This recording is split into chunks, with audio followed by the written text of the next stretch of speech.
welcome to Cartoonist Kayfabe. My name's Ed Piskor. I'm Jim Rugg. And I'm Tom Scholey. Amazing Spider-Man #1, the introduction of the Sinister Six, going to be the topic of today's conversation. But first, Jimmy, what do you have? Join me on patreon.com/Jim Rugg, where you can download out-of-print zines, mini comics, scripts, layouts, original art. Basically, the way I make the comics I make, you can get all of that whenever you join me on patreon.com/Jim Rugg.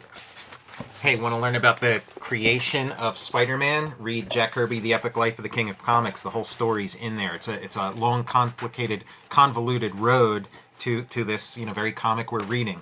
I also have Spider-Man making an appearance here in Fantastic Four Grand Design. It's the entire story of the Fantastic Four told in one handy, attractive volume, and that's available from Marvel Comics. You can also check out my YouTube channel, Total Recall Show, and my Patreon. Go to patreon.com and just search my name, Tom Scholey. Red Room Comics in the Wild, Murder on the Dark Web for Fun and Profit is the name of the game in the Red Room universe. Every issue completely self-contained, and there are 4 issues on the stands as we speak, including this free Comic Book Day comic. If you want to read this comic, you didn't get a chance to scoop one up, go to my Patreon, patreon.com/edpiskor. I have a PDF of this entire issue, 33 pages worth of comics up there for free. And if you want to read the comics before they hit paper, $3 will get you the archive, and I put new strips up every Tuesday. Links to all this stuff is available in my link tree in the description below this video. We covered the Frank Miller Amazing Spider-Man Annual 15 that had a great homage splash page whenever Spidey's knocking Doc Ock out. And we just, very casually mentioned this annual as being where that image was inspired from. Steve Ditko has an exhibit going on in his hometown as we speak. It's going to be up till September 11th. You visited it, Tom. After I heard you visited it, I had to go the very next day, check it out. Ditko's on the brain. Let's take a look at this Spider-Man Annual #1. We have, what do we have here, man? We have the Ditko Visionaries book that is showing us a reprint of the actual annual cover. Love that multicolored treatment right there, man. They did that in a couple of the covers. And, we like newsprint here at Cartoonist Kayfabe, so we're going to use Marvel Tales 150.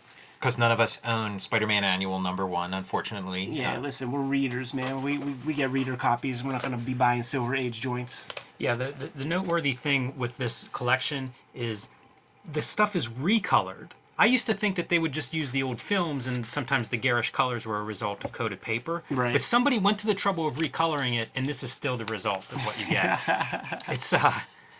It's bizarre. It's really weird. I mean, they don't pay people for this. They got interns to do this shit or something. I would. You don't even see the colorist's name, probably. I would volunteer my services at a much reduced rate to do this kind of stuff, just out of love of the material. Crossed my mind, you know, like I colored that piece in your Fantastic Four joint, and it crossed my mind to just ask them, can I just color some stuff? Can I gang up some things and put together some collections and use my palette? Yeah, whatever you're paying them, I'll take that. I wonder what their library is. Do they have the original issues that they could scan these things? Well, I mean, it just feels like if someone's recoloring it, there's a way to do it well. Yeah. I mean, to me, that's the best approach. It probably costs the same amount. Somebody's still spending the time. Now, I love the newsprint on this. These are great. One of the kind of fun things about these sort of Marvel Tales reprints is that somebody got it in their heads that a Marvel comic has to be current, it has to make current pop culture references. Right. So they changed the references to the Beatles or Ozzie and Harriet or whatever to the Blue Oyster Cult and Dukes of Hazzard. And so it's kind of funny to see what they substitute and what they pick. And I was when I was reading this, I didn't have the copy handy that you had, Jim, of and so I'm just curious. I have some guesses because Aunt May says she can't wait to run home and watch Dukes of Hazzard. I'm guessing she says Ozzie and Harriet, maybe Gunsmoke. I don't know, Leave It to Beaver. I don't know. And then he says says something about a vote for Ford button, and I'm thinking it's going to be a vote for Dewey button. That seems like that would be. but Yeah, I'm curious I'll to follow see. along, and we'll try Just to as like a remember to pull fun those quiz. out. That's funny. The Dukes of Hazzard. I mean, that like they may need to revamp that one now. The first time I heard of that phenomenon was of all people, Dan Clowes talking about it in the Marvel's Greatest Heroes Fantastic Four reprints, and he cited Jerry Conway as the guy Okay. who was responsible for updating the references. It adds an extra fun element, and it does make you think of like a more innocent time when they're kind of like trying to pass this off as like, instead of like some 60s period piece, as like, hey, this could be a current Spider-Man adventure for all you know, you dumb kids. Here's something that crossed my mind while reading this thing. At the point in time that this comic came out, it must have been the best-selling Marvel comic, Amazing Spider-Man, because we see these like little cameos of basically the bibliography of Marvel Comics properties showing up, given a little ad piece in the issues to tell you to go read Fantastic Four or Strange Tales to see more Doctor Strange, stuff like that. This must have been the biggest hit on their hands at this point. That wouldn't surprise me at all. This is a great annual too. Like you see right off the bat, 41 pages. For this story, it feels special. It feels bigger than an issue, which is awesome. Like have a good reason for an annual, and this story is a really good one. It's a good like they set it up in a good way too, man. Can Spidey save the two people he loves most from Sinister Six? We have our Sinister Six. Spidey has been fighting this rogues gallery over time. We see what these guys can do. Now they're all teamed up. But guess what, man? Let's add more stakes. That's what they would beat us over the head with in screenwriting class, right, Jimmy, man? Let's add more stakes. Spidey has no powers. Yeah, not the best choice in this comic. Did it feel arbitrary, like when his powers just like crap out? Yes.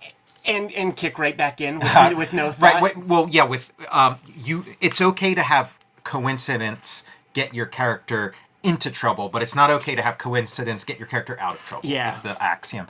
All these, like this is pretty early in the history of Spider-Man too. I think maybe there's been like 17 issues, like less than 2 years of Spider-Man by the time they did that. And already he's got this like rich history and cast of characters. When you talk about like what a relative hit Spider-Man was versus other books, I think it's also like cross promotion, and also like if Spider-Man isn't quite the big hit compared to these other ones, it's like, hey, let's juice things by putting in some cameos from like our other, cast of characters. It does seem like they're shooting for the fences for sure, man. By doing like kind of as much as they can, and there's our first Thor appearance. By the way, you talked about how they have footnotes for Mighty Thor appears each month in his own magazine as well as in the Avengers. So that footnote being removed in the art for this reprint, but appearing, I assume this is the original. Yeah, it is. Yeah. Yeah, and because like occasionally they would change that kind of verbiage into check out like whatever the Marvel Mighty thing Thor that was like reprinting right. Thor, but like that's probably not always easy to do. This image of the animated Doc Ock arms really spoke to me. I thought that was super dynamic. It looks good, and it I like kind of that looks whole like an sequence. insect. It fits It well does, in a yeah. Spider-Man book. Yeah. I like that whole sequence, and I like the thought balloon where he's the thought is a picture of it. This is always one of my favorite things, where you have like your super characters, they're meeting in an apartment. It's so great to me for some reason. All smoking. All of the wild stuff in here, like I allow it all. Yes, Like of this course. is a kid's comic. This is something that a little dude is reading, picking up from shop and saying. Also, it's like lightning bolts shooting out of Doc Ock's crotch. Here's like a lot of the appeal of Spider-Man, a lot of the initial appeal, and I think Jim, you've talked about this like in regards to like Street Angel, where like Spider-Man is the underdog, and all the other heroes in Marvel, they're like the big stars that he kind of like looks up to, or is kind of like, oh, I wish I could be as accepted as those guys. And it just makes him that much more the star, because like we identify with him way more than these aloof super beings. These Silver Age comics, I just love the visual sort of beat to the narratives, man, that Ditko and Kirby like laid out. So watching this, this mysterious figure hits this little grate, sinks down into the grate, and it is revealed to be Sandman. Just beautiful super clear Great visual storytelling. storytelling. Yeah, You know, that's putting great. that great, making it visible, the panel before he disappears into it, solid. Ditko like comes up with really good, like well thought out gimmicks, and like I've never seen that in a Spider-Man movie. But how great would that be? He's tailing a guy, and then his clothes just crumple up, and It then, would be you a know. really good visual in a movie. Yeah. And then here, having just been at that like Ditko exhibit in Johnstown, Pennsylvania, this sure looks like Johnstown, Pennsylvania here. At the Ditko exhibit, there are way more photos of Ditko than you've ever seen before. Yeah. And like one of them, you know, he's a nerd from day one. So there's a newspaper headline image, and he's included in this photo with like probably like 24 other boys, and it was like model airplane builders of Western Pennsylvania. And this is pretty much what he looked like too. Yeah. This is an awesome page for Spider-Man.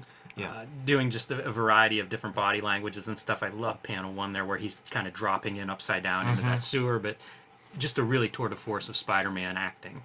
And getting a little recap of the origin. Yeah, you know, there's a number 1 on this cover. Gotta catch some people up to speed. And then this is something like, again, like you've seen in like a Miller thing where like Daredevil is like, you know, stuck on a lamppost or whatever. So this is where he's getting it from. And then you know, the flagship book of Marvel at the time, Fantastic Four. And again, like just like working on Fantastic Four Grand Design, like I had, for a long time as a kid, had like a negative view of the Fantastic Four because I was like a Spider-Man fan, and it's like, who are these fucking assholes who are like bossing him around, putting him down, treating him like a piece of shit? Like, this is mom and dad and your aunts and uncles, and then this is me. Yeah. You know? So it's like, of course I'm not gonna like these guys. This is another great body language sequence of him going all the way from Flagpool back to the building where it feels like it's a terrifying thing to think about. He's holding Yeah. on to that wall. Like, he does not want to look down. And look at this, like that, like I've never quite seen that kind of thing before. And then this is, you know, Carrie Kelly, you know, testing out her Robin suit.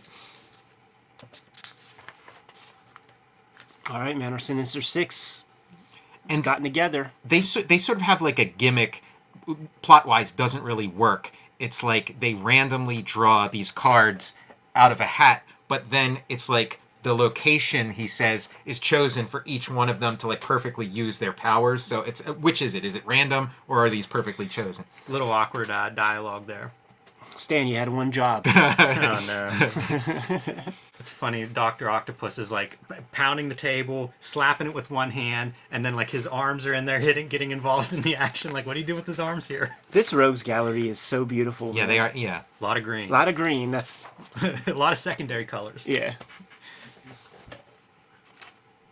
They are amazing, and I always wonder, you know, so much is written about Stan Lee versus Jack Kirby and who did what, and with the Spider-Man stuff, it's like, is this rogues gallery all coming out of Ditko? Because if so, man, wow, what a crew.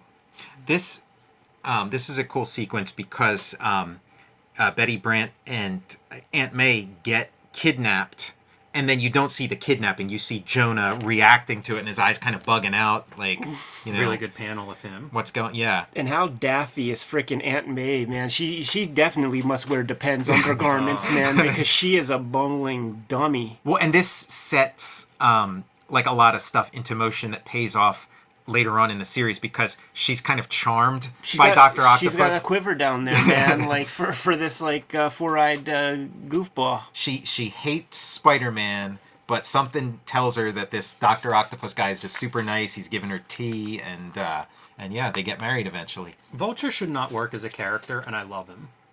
Yeah. Jim, did you ever tell the story of that Vulture story you wrote? No, I haven't. And look at these back views, man. Vulture and Professor X. Same green The gimmicks. dueling He pates. just needs a lay. And you got, you know, Captain America showing up. It's kind of cool By to see a Ditko. Ditko cap. Yeah, Yeah. you don't see that often. And Ditko Tech. Let- That thing that Captain America's talking into. Like, what is that machine? let the schmaz commence.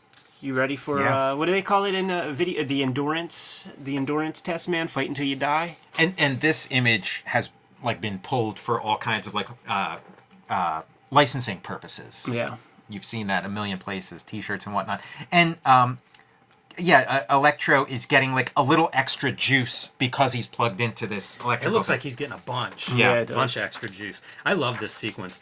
This whole annual is really strong for this stuff because, look, we're in the action now, and that's Yeah. what we're going to be doing for the rest of the annual, pretty much. But it just works. Like, Yeah. it's really entertaining, and it's different from character to character. This reminds me slightly of some of the Doctor Strange elements that I like. As Absolutely. he's pulling electricity out, there's, like, those abstract elements that work as directional devices and look cool, good color. Yeah. I feel like the Ditko fight scenes are always well thought out, and there's always like a solution within it. Like it's kind of like some like real world quote unquote stuff going on where it's like, okay, I'm gonna pull that switch, I'm gonna do this. And this is your gimmick, right? Like, visually, the gimmick are these splash pages, Yes. and that's killer. Steve Ditko, one of the early Silver Age masters of the splash page. Of course, there's that one sequence, man, where he squashed like a bug and through, his own intestinal fortitude, lifts the machine up. We're gonna be showing off, man, 6 fly-ass splashes in this comic. You could not be more Frank Miller-esque, that Daredevil early 80s time period than that splash page. Yeah. Yeah, and the one in that Frank Miller Spider-Man issue is almost a direct quote of this, except you just put Doc Ock in there. And then we got Kraven the Hunter. And again, like as a kid reading this stuff, like I had just read Kraven's Last Kill, watch him stick a shotgun in his mouth and pull the trigger, and then look at this like cute stuff. And then remember when McFarlane brings back Kraven and you get to see the results of that head wound? Spider-Man sideways in this splash panel. Hitting him with that. Yeah, this is just fun, and seeing them like sort of gather around with all that like space in there, come at him, Sharks circling him. Interesting that it wasn't, like, the way that I remembered this comic was that the splash page was the defeat of defeat the character. image. Yeah. Probably on the strength of how solid some of those other, like the Electro one is. Gotta have water towers in a Ditko story. Gotta have Human Torch independently from the Fantastic Four so that we could tell the readers to read Strange Tales. That goes right here in the original annual. You also see the print frequency of said comics, man. So like when the X-Men are introduced, it's like appearing bi-monthly in their own title. Stan Yeah, didn't it's a have this really much. kind of peculiar advertising piece. I was surprised rereading this, like noticing that stuff. It's what makes me think that like this, like in long tail parlance, man, like this thing was driving the entire Marvel ship. How much does this figure of Human Torch look like a Dan Klaus figure? Like those feet just kind of sticking out behind him. Sure. It's really funny. I mean, in terms of salesmanship, like if it was like sort of the other way around, they probably should have put all these characters on the cover too. Like if you really wanted to bring in readers of Captain America to Spider-Man, I think you might have a point about Spider-Man being the center of this wheel, Right. and so he's serving tea and scones and all this kind of stuff. Being he has good manners, and this becomes part of Dr. Octopus's bag of tricks, having a little teacup in his tentacle. The advanced robots that run through the Marvel universe, pretty much from the get-go, like here they are. Amazing, the robotics that all these villains have. Right. It feels contemporary, right? Like you have like humanoid like robots or whatever, advanced robots now. But like all these comics have them. Like, have we been obsessed with robots for 75 years? Oh yeah. Yeah, the pulps. And this like Mysterio does have like such a cool gimmick. The fact that he like creates this like alternate reality or whatever, and so like the X-Men are just X-Men robots that he's created. I love his costume with like the eyeballs as Yeah. your cape, the thing that holds the cape in. Yeah, one of the great like Marvel Comics Looks character neat. designs. That pattern too is, you think of later era Ditko, Mysterio could be a character in any of those black and white self-published comics. One of my personal favorite Ditko characters is Sandman because of the mileage he gets out with that character. Yeah, one of those characters like Plastic Man, where he's like kind of like a perfect, usage of A what very you can do as a scary cartoon. character too. I used to see him like on the cartoon when I was a little kid, and he was one of those that freaked me out. He's like the T-1000. Like, how do you beat him? Vacuum cleaner, issue number 3. Water. Yeah, here's your T1000 gimmicks, man. And you really feel it, man. Great gesture drawings. Good and, stuff. And movement. Those big block hands, really good stuff. Yeah, you could hear it. Ditko's really good at selling like jeopardy and peril, and I think like some of the like the anguished looks on his supporting cast kind of help that too. And look at poor Betty Brant. She's like, she just can't convince this old lady, man. It is like a classic comedic setup, though, where somebody's totally oblivious. It's Mr. Magoo. Yeah. You know, it's Mr. Magoo with a little ponytail. What you laughing at, Jimmy? Aunt May's face and expression is very funny. Well, it's like everybody who ever worked on Spider-Man, their first order of business was, how do we get rid of Aunt May? Let's get this fucking Aunt May out of the picture. And like, you know, she's here to this day. I like that version of Vulture with what looks like almost like his wings are helicopter blades or something. Yeah. Just trying to whoosh him away. It's a good effect. Innovation. Good color all over this thing, man. Oranges, yellows. Yeah, the reprint bright should have stuff. copied. And there we go. Boom. Look at those buildings, dude. There's like Walt Simonson element to that stuff. Yeah, I was Thin thinking lines. Kirby, but you're right. Simonson's a pretty good descriptor of that. The era of flexographic printing technology right here with see these in the wobbly waves. lines. Yeah, this also it kind of feels like Shade the Changing Man, like later Ditko, or like a Ditko imagined futuristic cityscape. Good face on the Vulture there too. If it has a Oh, Gil it's Kane very vibe. dark. Your black line's much darker than this printing, but I feel like there's a lot of cool expression in his face. Yeah. Oh yeah, it's getting sort of muddied and deepened. Tom, I remember you did some kind of post, some sort of blog where you were taking some of the Marvel's Greatest Heroes Fantastic Four stuff and showing it with the original issues and just showing kind of what like got lost. all the stuff that got lost. Yeah, in or the like bleeds reprints. or whatever. Yeah. Yeah. Got to get our last guy taken care of. I also enjoy seeing Jameson with his tie untied and like a couple buttons undone. Like he really looks like he's struggling. Yeah, Jameson is one of those characters, like, not every comic... Like, every comic has a Spider-Man, but not every comic has a Jameson. You know, he can kind of play different roles. He can be the villain. He could be, like, kind of, like, sympathetic and heroic. Great dynamic panel with that Dutch angle. It is really good. I like that. The Jameson thing, Tom, to your point, it is a real contrast. When you have, like, Aunt May sort of being comic relief, Jameson is sort of there to let us know this is a serious situation here. Yeah, I think like the people who followed Ditko, you know, throughout the years, you know, you got to be. There's a lot more going on here than it seems. There's a lot of pieces to this puzzle, and maybe you'll nail one or two pieces, but to like nail all of them is incredibly difficult. Look at what happens to webs underwater, man. Mm-hmm. That was the function of this whole comic. We had to see what web shooters look like underwater, and it's pretty wild. That's that visual problem solving that Yes. you described earlier about Ditko and figuring out fight scenes that make some kind of sense. Yeah, so he finds like a little bit of like a non-webby area around the edges, and he. It's very inventive. Mm-hmm. And then when Spider-Man shows up on the scene to let the girls free, of course Aunt May can't stand that creature. It's so villainous looking. Yeah, I mean that's part of Spider-Man's mystique. Same as Batman. Who's the coolest guy at Marvel? Spider-Man. Who's the coolest guy at DC? Batman. It's because they got a little bit of monster, a little bit in their visual at least, a little bit of horror.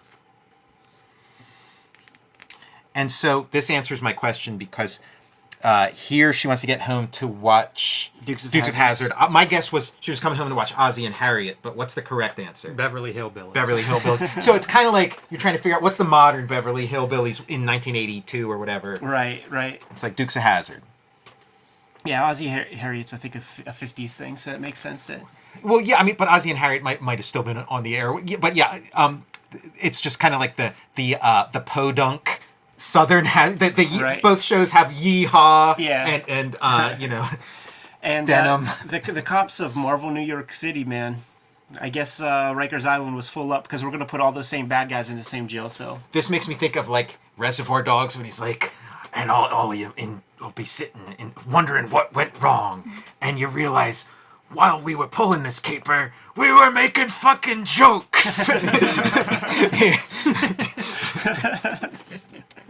You get the picture. But Vulture, man, the way he's colored in this annual, he's got Steve Rude shirt on.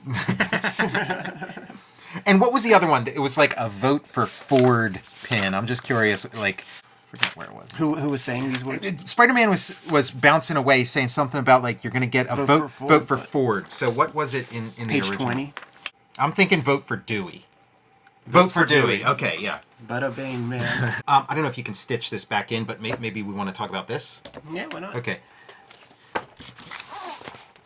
So At the end of the annual, yes, yeah. Yeah, at the end of the annual, we have this. This is how this comic got made. Here's a little documentary comic strip about it, and Stan doing all the work, thinking about all the characters, and Ditko snoozing away. Stan before Stan. You know, Right, like, look yeah. at that visual representation of Stan Lee, like not at all what we know Stan Lee. Yeah, it's as. hairless Stan. Before he turned werewolf. I loved this strip so much when I got hold of it. It was such a cool Yes. thing to see. And look at Ditko's, pencil, his quote unquote pencils, and you see his process. Not too far from the real Those thing. pencils are sharpened with a knife. You know, you look at them and you can see that they're whittle tipped. Yeah, man. That's a little of that Johnstown, PA. Hey, yeah, I've sharpened quite a few pencils that way. So, Did you have, like, in your home growing up, man, like, in the basement, there was a built-in pencil sharpener, Yeah, like, into, in the like, wall, a yeah. wall. we had one in like where our laundry was, and it was just mounted. You know, my dad built the house, so like he added it at some point. But yeah, I got a lot of mileage out of that thing. I forgot about that shit, man. Seeing these pencils, it's fun because I mean it's black and white line reproduction. Like you got to use a little ballpoint pen or something to try to get some of that. Yeah, you got to ink your pencil to Yeah. make it look like This a is a pencil. funny strip too. So I assume Stan Lee actually dialogues this, you know, like the Spider-Man comics, and very self-effacing because it's Ditko taking shots and Ditko doing all the work, and that's how the strip comes across. Like it feels like a little tongue-in-cheek on Stan Lee's part, in that or maybe sticking it to Ditko, like yeah, look Rubbing at it me. in. in search of Steve Ditko when they interview Stan and stuff, and he's like, "Yes, I'm the creator of the Avengers and X-Men and this and that, and on the seventh day I rested." So I mean, that's his kayfabe, you know, that's his persona.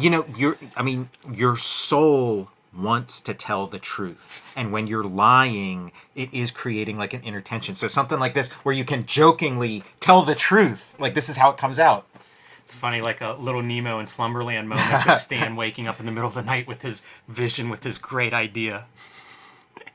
Steve Areno, he's got his nicknames. Jokes in here of Stan calling him, like once he gets the plot and he goes home to draw it, calling him right away and being like, "Are you done with the story yet? Come on, Steve, what's happening?" He's like, "I just got it." I think there's like as many pictures of Steve Ditko in this story as there are like actual photographs circulating. You could picture the little, think thing Yeah. somewhere around there, man. Replace this right here with that Byrne Hogarth, skull face drawing. And his little elves that do all the work are the spiders. It's a lot of fun. It's a really fun strip. It's pretty cool to see that, like, like this was published in that first annual, so to see it back then, way Yeah. before you had a lot of information on how to draw comics or anything, pretty cool strip. Once again, taking a riff from the EC comics, Yes. though, man, because there would be like the 100%. Feldstein Gaines gimmicks, man, and Jack Davis and the artists would show up, man. So I want to see the version of this like right before Ditko quits. yeah, for sure, man. This is like the cover to the Charlton How to Do Comics yeah, the it Charlton way. It is So It's close. real close. Yeah. That's the kind of lamp I have on my desk. Very fun. Yes. Very cool. Lots of fun. Subscribe to the Cartoonist Kayfabe e-newsletter at the links below this video. Find Cartoonist Kayfabe t-shirts and merchandise at the links below this video. All right, man. We have to go make our own comics. Give them those Martian orders, Jimmy. We're going to be on our way. Read more comics.